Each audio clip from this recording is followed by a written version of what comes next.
So welcome everybody. Good afternoon to you all. I hope you're enjoying the lovely Irish summer that we're having this week.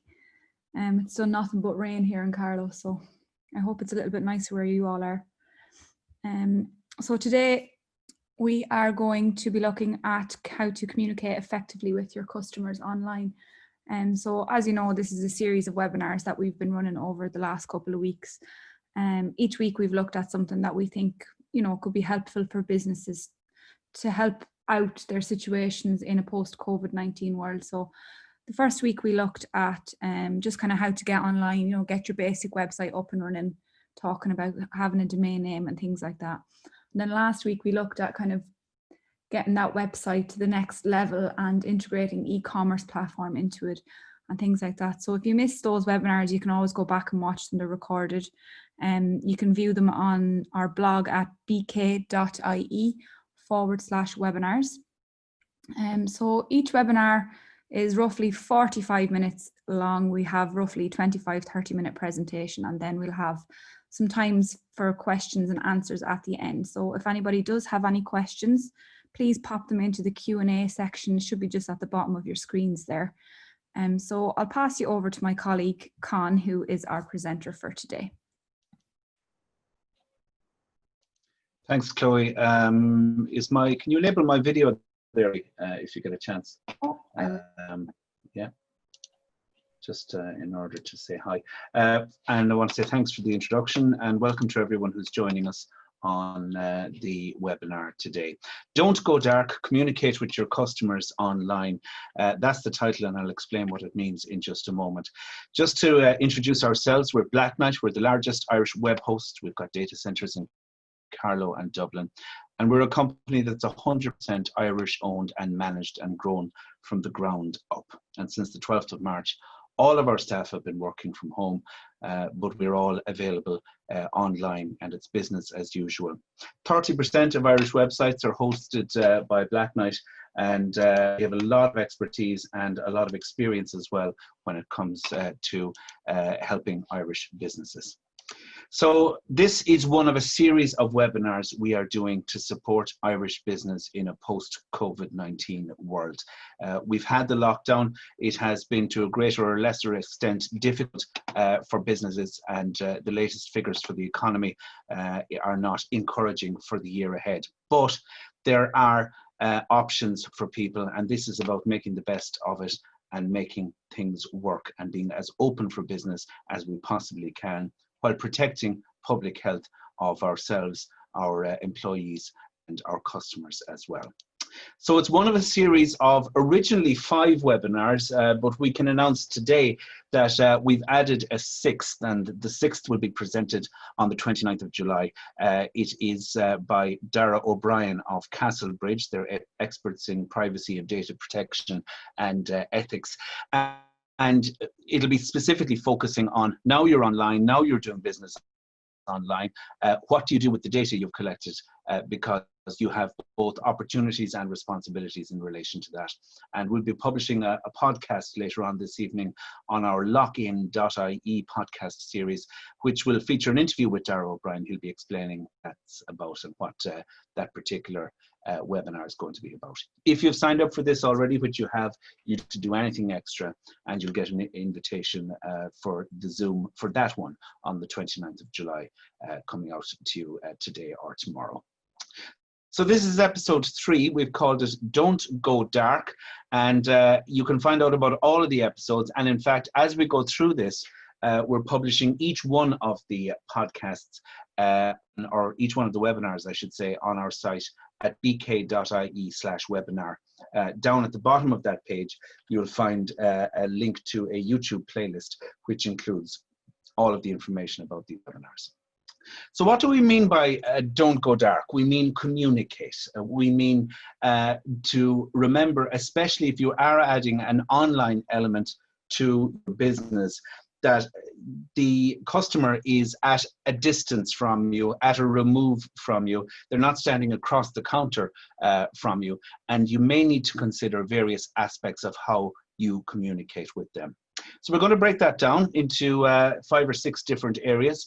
The first one is own your own domain name. Now, we're Ireland's leading domain name registrar, so we would say that, wouldn't we?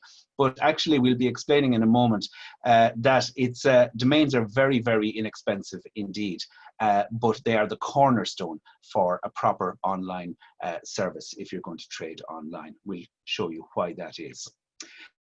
You need to provide, they're the same questions that get taught to journalists. Answer the who, what, where, when, and occasionally how questions if you are actually getting information across to your customers. And what you'll find is that the most common questions that customers ask occur with increased frequency. So if you've put those answers up front and center, you save yourself and your customers a lot of time and effort. We're going to talk about search engines and social media platforms, and we're going to focus on 2 in particular. Those are Google and Facebook, and you can take it further with other platforms, but the same principles apply. We're going to talk about email marketing and how to handle email engagement with your customers. And finally, we're going to talk about managing customer expectations, considering the customer journey and considering at what point you need to perhaps offer additional communication or reassurance or other opportunities to your customers as well. So let's look at that first item on the list there. Own your own domain, because it's your online headquarters. And the first point I want to make about it is that domain names are very, very inexpensive indeed. If you look at, for example, they're on special offer at the moment. I think our .ie domain names are $5.99. Now they will be $24.99 plus VAT on renewal every year. That's what they actually cost, but we sell them at a discount to give you a test drive for the first year of registration of those. Domains such as .coms and .nets and .orgs, typically around €10 plus VAT. It works out as really an insignificant cost overall.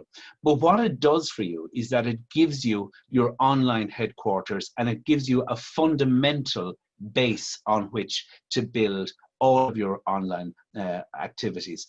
Remember, if you're home online, it's where you put your main website. You can use other platforms and Facebook and social media as well, but one place is yours. It's registered to in your name, and we'll explain why that's more important than a social media thing as well. It also gives you the opportunity to build on that foundation, that fundamental foundation. You can have your website there, you can host email on your own domain name, and you can also have other aspects of your service, perhaps on subdomains off of your existing domain name. So for example, you could have say blacknight.com, you could have store.blacknight.com or something else similar to that, and you could integrate with third-party and other services that you want to use. The advantage of that is that they're yours. You're registered. You can decide, for example, occasionally at Black Knight, we might decide to use a third-party service for a particular marketing or business purpose. And we would host that service, or we would have that service on what's called a subdomain of our main domain name. Now, or perhaps a full domain name as well that we might choose to use. The advantage of it is that we would, if we were to decide down the line that we wished to change our third-party provider, then we could go and do that.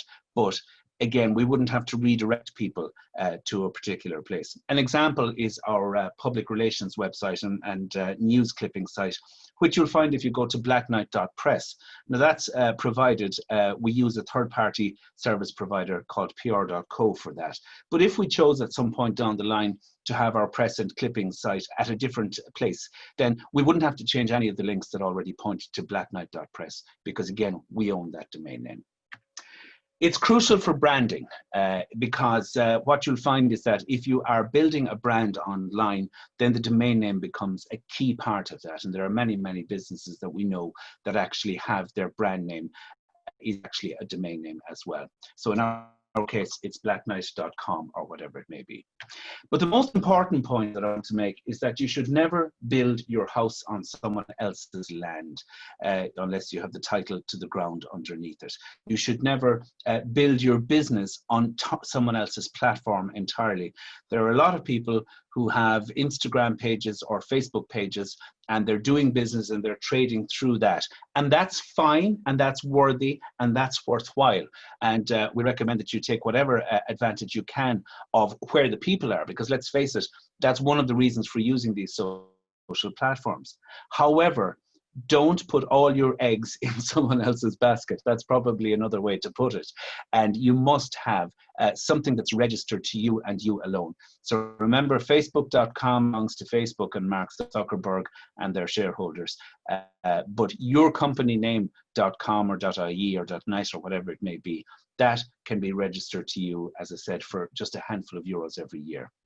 It's summed up very well by this acronym, TANSTAAFL, which some of you may have heard before, which stands for there ain't no such thing as a free lunch. And if you're actually getting a service like Facebook page for free, then another way to put it is to step back and ask yourself, if you're not paying for this product, perhaps in fact you are the product.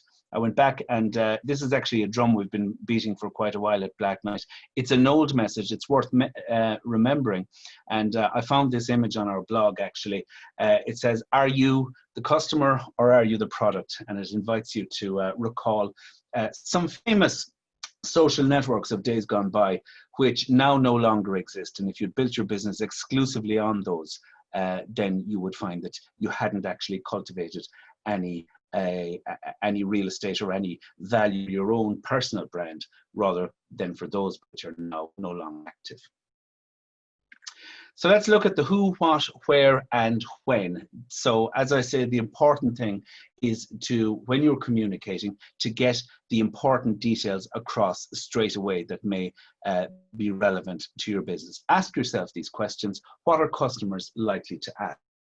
And the most obvious place to put those is on your homepage, or perhaps as well, you could put them on an about page. Now, if you were with us last week or the week before, last week in particular, you know that we have built a demonstration online store at a site called blackknight.rocks. And I just this morning added an about page to that. And the about page basically explains the very basics of the who, what, where, and when that's relevant. Again, you could put this on the homepage up front. There are other information that you may want to put on the about page as well. Now that's a very basic about page, but some of the other questions you might want to consider, again, looking at who are you, what is your business called? It sounds obvious, but people forget obvious sometimes. What do you do? What service do you provide? What products do you sell? Again, obvious, but important. Where are you located? Now, this can be overlooked. Where are you based? If you're doing, for example, a bricks and clicks or a click and collect service in particular, then you may only be available to customers in an area who are able to travel to you. Or even you may have decided that you're going to limit the area that you serve to a particular region or to a particular country. Again, this is all the kind of information that you need to put up on front. Not necessarily on an about page, but it needs to be stated really as soon as possible or as early as possible for people. And the when are you open? Especially if you're a bricks and clicks operation, if you're operating a store, a shop where people come in, it's important to be able to have that information as to what your actual opening hours are. And in fact, I've shown an example here with an about page on your own domain name. All that belongs there on your own domain name, whether it's blackknight.com or, as we've chosen for this rather tongue-in-cheek example, blackknight.rocks. But this information is also useful if you extend it out into the other platforms on the internet as well. Remember, we're saying don't exclusively rely on using the internet platforms like Google and Facebook, but you need to have your own domain name, but also make use of these other platforms, calling them search and social platforms as well. And we're advising you to make these work for you, not the other way around. Remember, there ain't no such thing as a free lunch. So again, you'd fill in this data, the who, what, where, and when. One of the most important things to put when you're filling in your profile on another platform is to link to your own domain name as well. And to point out, actually, this is our headquarters, But yes, you can find us here on Google or whatever it may be as well. And you see the advantage of this, in particular in relation to the when. I'll come to this when we'll go through an example of Google. But you know yourself, if you're, for example, looking up a location for a restaurant or an office supplies company or a store that you want to visit perhaps this afternoon, and you type it in on Google Maps and figure out how to get there. One of the things that Google Maps will tell you is, actually, this store is closing within the next hours. It's giving you that kind of useful information as well, because the owners of that store made sure that that information was in there. One of the ways that this can help you to do this, we have a tool at Black Knight which we call Site Booster. It's powered by software called Ranking Coach, and you can find it here at this address if you want to make a note of it, blackknight.com.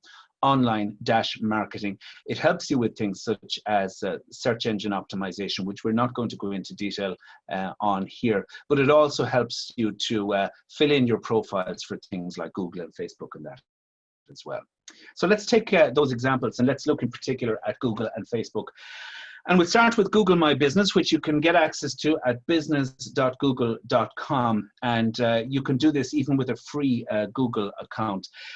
Just to show you the example of Black Knight's one here, if, for example, you do a Google search for Black Knight Ireland, you'll see an ad, one of our ads comes up top.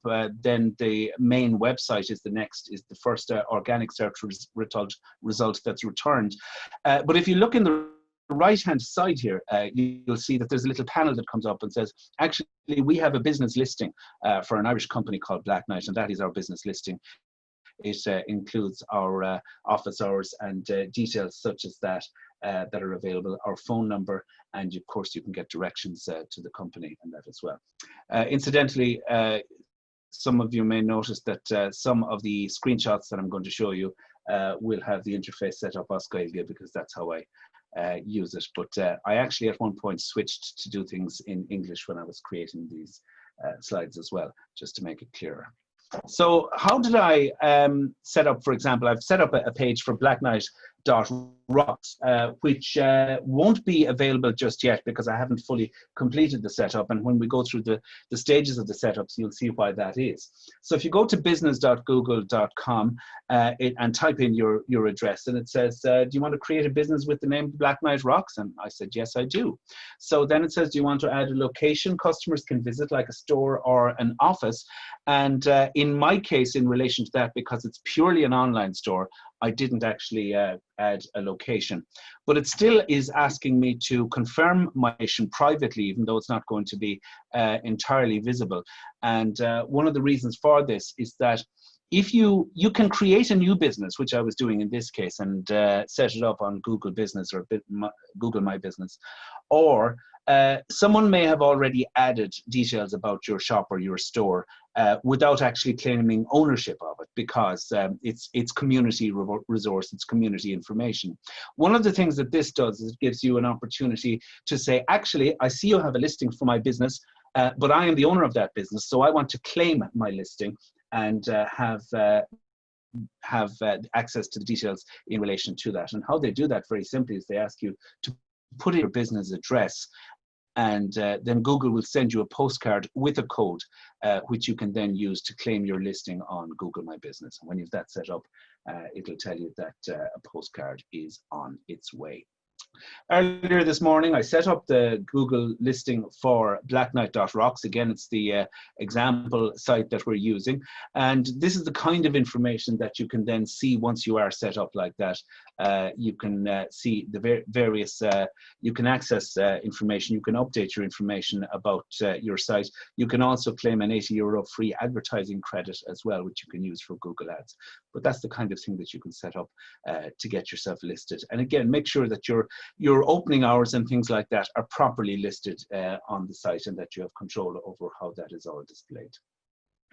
Let's look at Facebook pages instead now. And again, I did exactly the same thing for Facebook pages this morning, and I created one for our straight website, blacknight.rocks. This is what you see when you go in at the very start, and it invites you to give it a name of the page you're creating, and to add in a description. You have 255 characters to play around with that. And then you simply add in, you can upload your profile, your cover image and your profile image as well, which I've done in relation to this as well. And you can start to actually build up the website and the web page, the Facebook page, I should say, and add in some interesting information about that. So when the website page or the Facebook page is created, you can then go in and click on edit details there on the left-hand side. And this comes up, and again, it's giving you the option to add in all of this valuable information, to put in your general information, your contact information, your location, and your hours as well. So as you can see, we go through that. We type all that information in there. In this case, I elected not to put a phone number in because I was making a purely online site. But again, if you do take calls by phone, then make sure that you actually are able to answer those calls. This is a very important point as well. And I was discussing it with our CEO, Michaela Neelan, this morning when we were preparing for this webinar. And his important advice is never create a channel that you're not ready to actually offer support for. If you don't, for example, have some member of staff who is able to answer the phone, then don't list a phone number. If you're not prepared to answer emails, then don't share your email address. Again, it's all about making sure that you have customer service available, and that if you advertise that you are accessible in a particular way, that you can then, customers know what to actually accept or expect. So in this case, I didn't list a phone number because this particular online website that we've created is just online only, and it's purely for demonstration purposes, and there isn't a phone number involved. Edit page info, and I've said that blacknight.rocks demonstration website is available via our office in Carlow. So I'll put in the address of that and the actual location of that, and this shows you as well that you can also add in your office hours and your opening hours as well. So that's an example of two popular search or social platforms that you can use and that you can set up with all of the relevant details that you want to answer those who, what, where, when, and even how questions as well. Let's talk a little bit about email. If we're talking about supporting Irish business, this man here is one of the companies that is available with an email marketing service. And last year at the e-commerce summit in Tralee, Blacknight was there as a sponsor. Sensor Pro was there as well, and I had the opportunity to sit down and interview Chris Byrne. If you search on blacknight.blog, you can find that video interview that we did. And he explained that email is the plumbing of the web. And while, again, some of these other social media platforms, as I've said, like Orkut or MySpace, have come and gone, email has endured. And he pointed out, for example, that the teenager on TikTok now, he said, probably needed an email address to register for that. But when he or she is 24, he'll still have the email address. But will he still be on TikTok? He won't be. So that's a number of studies also have pointed to the effectiveness of building an email contact list and actually sending out regular emails to customers who want to keep in touch with you and your products. It's very, very useful and very, very powerful channel for doing your marketing in and for keeping in touch. Not just for marketing, but as I'll explain it in a moment as well, for fulfillment as well, when you're actually talking about fulfilling and keeping a customer managed from the point of view of letting them know that an order is on the way. There are two links here I want to bring to your attention. The first of these is a blog post with research done by my colleague Jonathan Thomas, and if you click on that one, bk.ie/email marketing, make a note of that. It'll bring you to an article which outlines the pros and cons of some of the third-party platforms, including Sensor Pro, MailChimp, and others that you can use in order to do your email marketing and to manage that for you. And the second link there is for Blacknight's email marketing newsletter, which goes out twice a month. And if you want to keep in touch with what we're doing, information about free webinars such as this, special offers, and other products and services that we may offer from time to time, you can sign up to that at blacknight.com/newsletter. So I was talking about managing expectations. It's very, very important that you do that, and that in particular, you make it clear to customers up front what they can and cannot reasonably expect from you. And this requires some thought. Now, the most obvious thing is to say that your terms and conditions apply. And that's worth putting some thought into and making sure that you've considered what all the terms and conditions of the service that you're providing are. And but however, there are maybe specific things that you really want to clearly identify and make people aware of up front. One of those is lead times. Make it very, very clear if a product, especially when someone is going to complete a purchase in your online store, you may require X number of times, X number of days to request supplies from a supplier. You may have some processing and fulfillment or manufacturing or something to do yourself if you're producing something to order. And there may be delivery and other things as well to be taken into account. So make sure that that's clearly identified up front and that it's clear as to what customers can actually expect. Make sure you send an email confirmation. You'd be surprised how many people don't do this. And even recently, I found myself in a situation where I had a web page which told me that I had confirmed an order, and yet no email confirmation appeared to my inbox. I ended up phoning the company, which was in Northern Ireland, as it turned out, in order to clarify had they actually received my order and were they processing it. It turned out they were. I never got an email from them. Some companies you'll order and you'll get something the next day. Some other companies, as I said, the lead time may be a week or more. And if there's a delay or if that's not made clear up front, you should email and explain clearly what the reason for the delay is and what the customer can expect. Again, the whole thing about not going dark is about making sure that your customer knows exactly what you're doing. Remember, if you're implementing an online e-commerce system, it is a substitute or a replacement for the traditional system where they stand across the counter from you. So again, you have to put a little bit of thought and anticipation into what the kind of customer questions may actually be. As I said, if you think about who, what, where, when, and how, you can answer a lot of those questions and make sure they're provided up front. But even with that, you'll find yourself, no doubt, in a situation from time to time where customers have queries, where there is, you've perhaps sold a contract or a product that has a support term involved, and people may either need to query existing orders, they may need to send in queries about new orders, or they may want to get support for a product or service which is under support or being supported by you for a period of time. Now, if you're a small business working on your own and you want to run all of that out of your own inbox, you'll soon find that it gets difficult to track all of that, which is why we would recommend that you consider using a help desk ticketing software system. We use a system called Zendesk. There are many others out there as well, and it's beyond the scope of this particular presentation to go into detail in relation to those. But again, you're familiar with the situation. Again, put yourself in the position of being a customer where you send a query into one company, especially if there's more than one member of staff who might be dealing with your query, then it helps very much to have a ticketing system or a help desk software system which can actually help you to manage your manage those queries that you may be getting.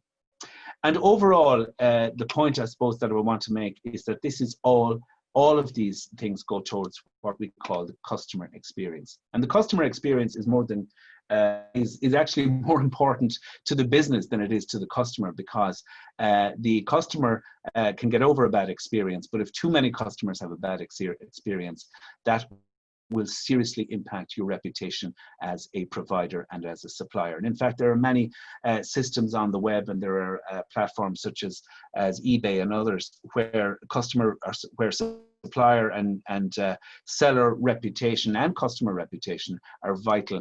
And in a way, when you remove all of our traditional ties to standing in a shop and being across the counter from somebody, your reputation as reported online and as experienced by your customers is probably your single most important asset that you have.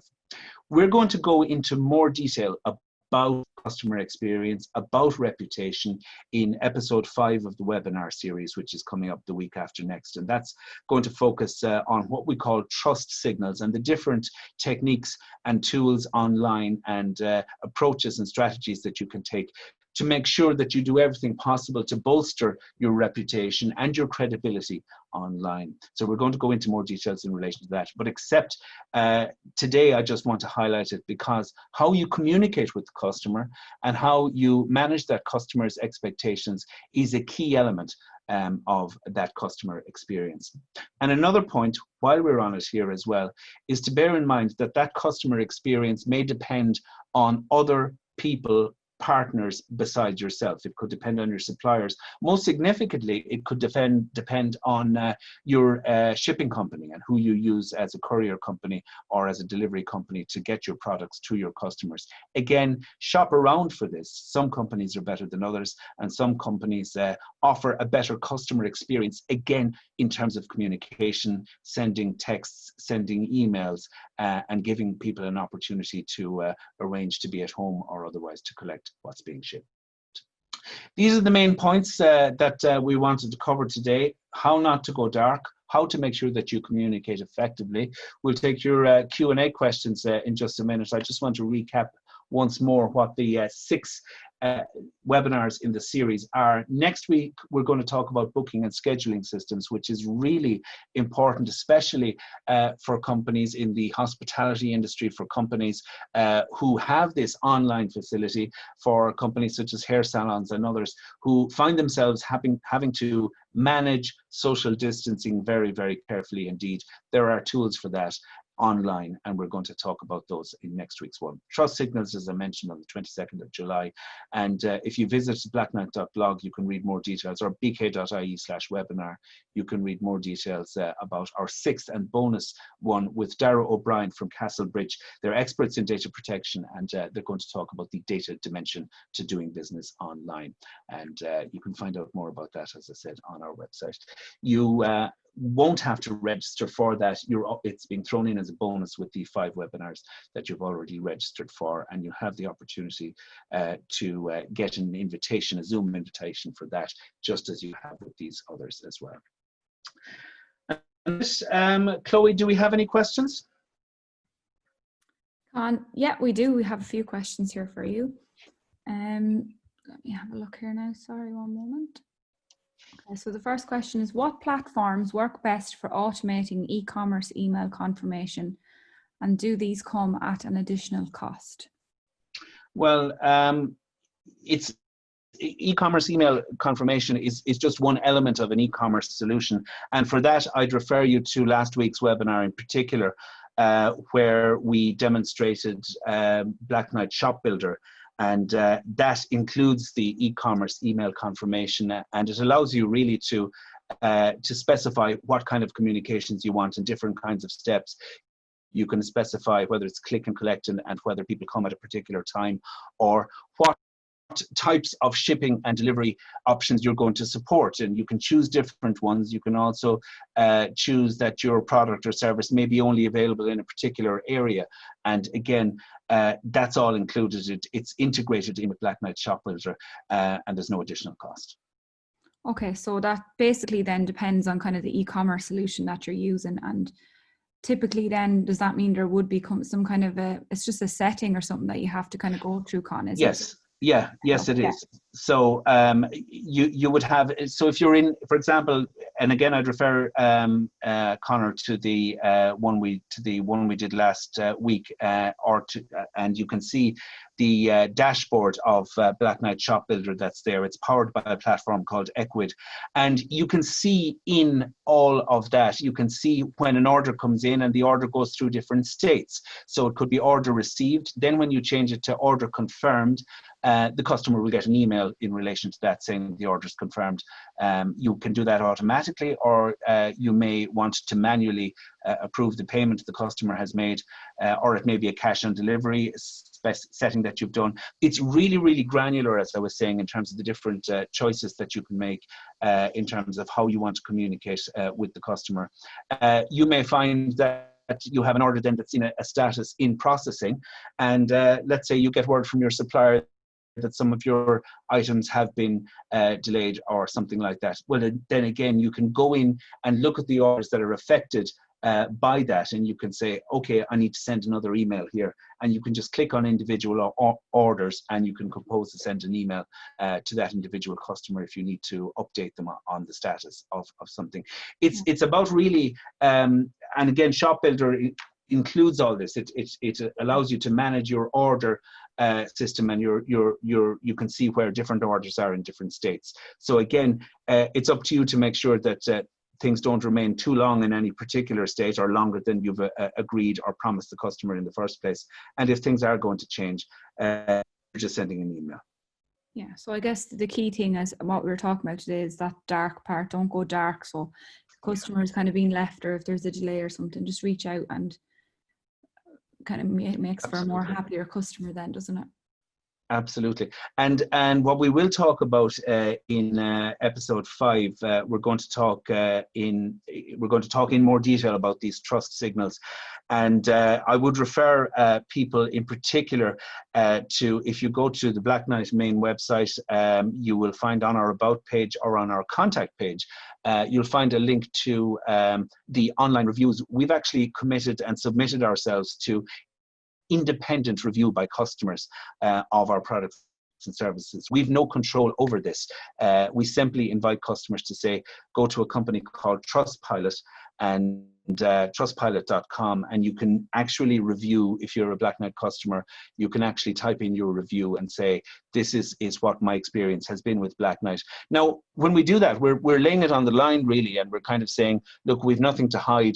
We're proud of our service, and we think it speaks for ourselves, and we trust our customers to give an honest review of our products and services. That goes an awful long way. And that trust, again, is built up by the fact that we deliver on our promises, and our support team in particular have been very, very effective in ironing out any problems and going the extra mile in order to help customers.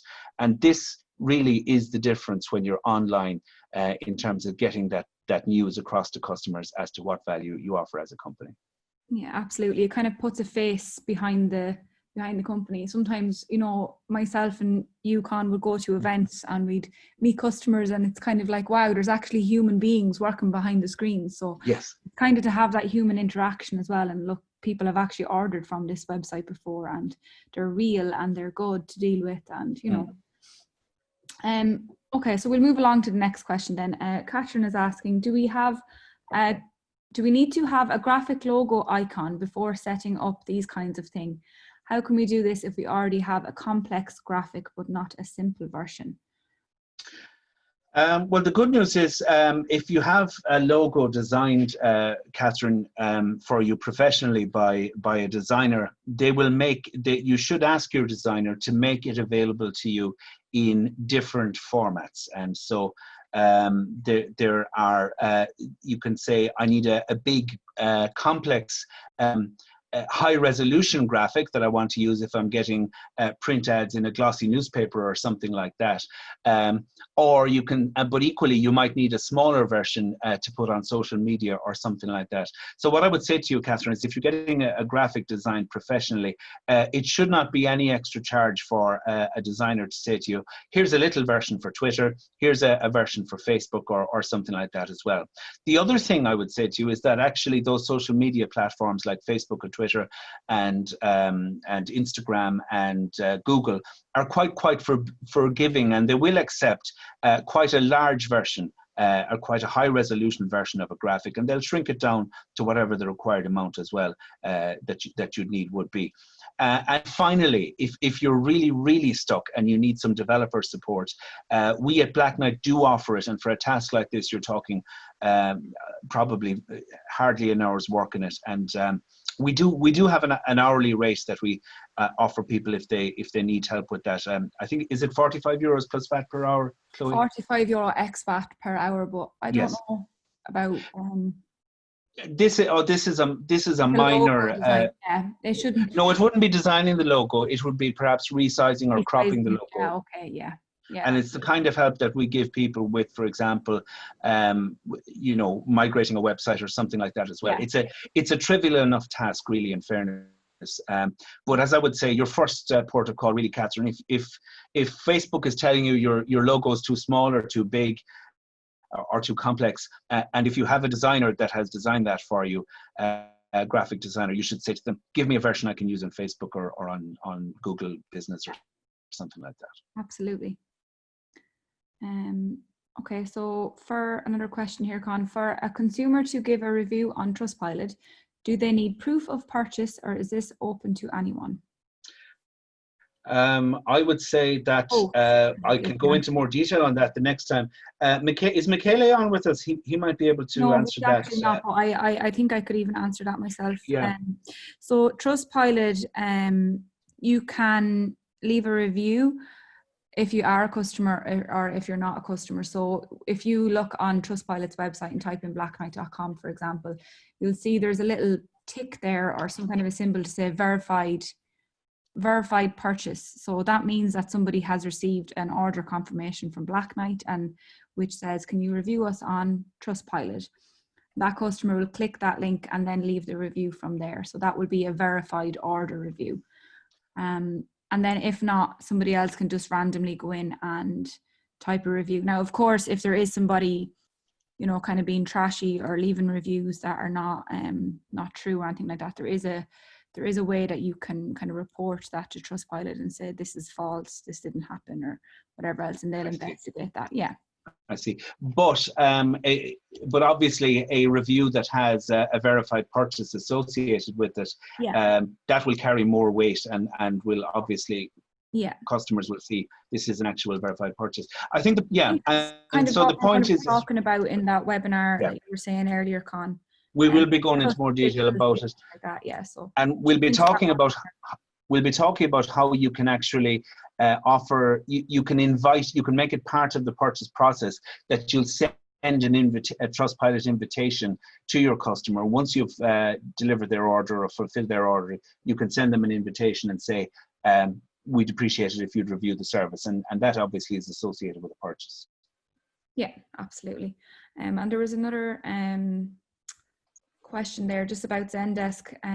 I just honestly refer you, I think it was Sean, I think, is there a Zendesk customer support center or call center? So I don't really think myself or Con, unless you know Con, but I'd say pop on to Zendesk's website maybe and have a look. I'm just having a look here. As this is it's not in the Q&A, it's in the main chat, isn't it? Yeah, it is. Is that from Sean Kane asking, is Zendesk a customer support center or a call center? Sure. No, it's not a call center. It's a ticket management system. So your own customer support staff can use this as a customer support management system to actually manage calls, to assign tickets to people who have queries. You can use it to manage either an actual email inquiry or a live chat inquiry or a phone inquiry. We support all of those in Black Knight in our own customer support.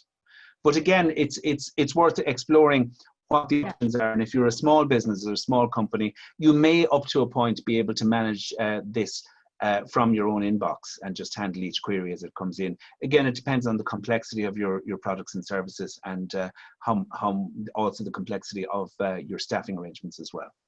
Yeah, he said, yes, that's my question. You need staff to support it. Yeah.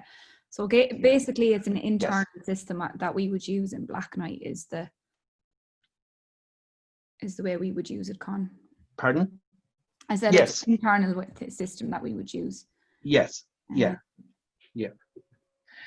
I think question there from Fergal O'Doling as well. Does third party confirm payments, or does that come from your site?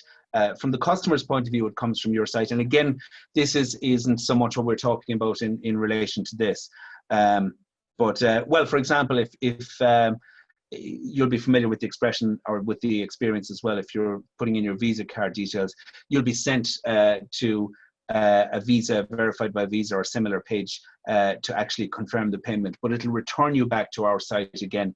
And what you'll get is in terms of if you're using PayPal, you'll get an email confirming the payment and a separate email confirming the More an order. order confirmation, I suppose. Yeah. That would come from. Yeah. Yeah. Yeah. It depends on the payment, the third-party payment provider you're using as well. I know that PayPal you can use PayPal to handle the ordering as well as the payment, but occasionally you'll buy something and you'll get a confirmation email from PayPal, and you'll also get a purchase confirmation from the vendor, in this case ourselves.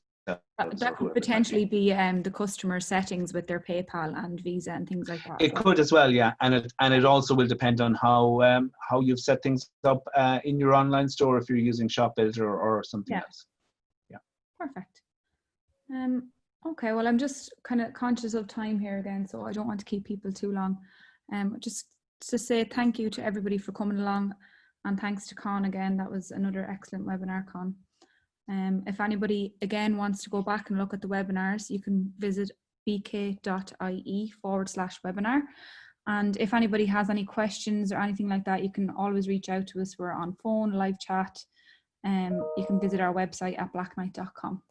So thanks everybody for coming along today. Have a great day. Bye bye.